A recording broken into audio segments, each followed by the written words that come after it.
ऊ त जनता काम गर्ने हो जनताले प्रत्यक्ष निर्वाचित गरेको मान्छेले तपाईँले मलाई किन धकाल्नु भएको भाइ यो पुष्टि के यहाँ भिड गरेको देखाएको छैन कसले भिड गरेछ तपाईँलाई यो पुष्टि तपाईँले किन मलाई पुस गर्नुभएको मैले पुस गरेँ भने तपाईँको हालत के होला तपाईँले जिउ खचाउने एउटा जनताले प्रत्यक्ष निर्वाचित गरेको व्यक्तिको अहम यो हो यत्रो भिड भइरहेको छ भिडमा यस्ता यत्रो भिड भइरहेको छ पछाडिबाट आएर भिड भइरहेको छ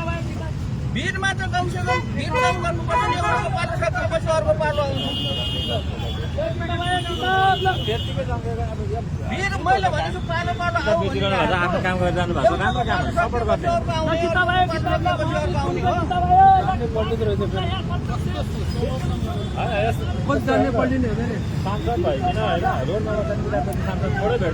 त्यही भनेको त उहाँले त राम्रो तरिकाले आफ्नो तरिकाले बस्नु हो क्वालिटीले पनि हेर्ने हो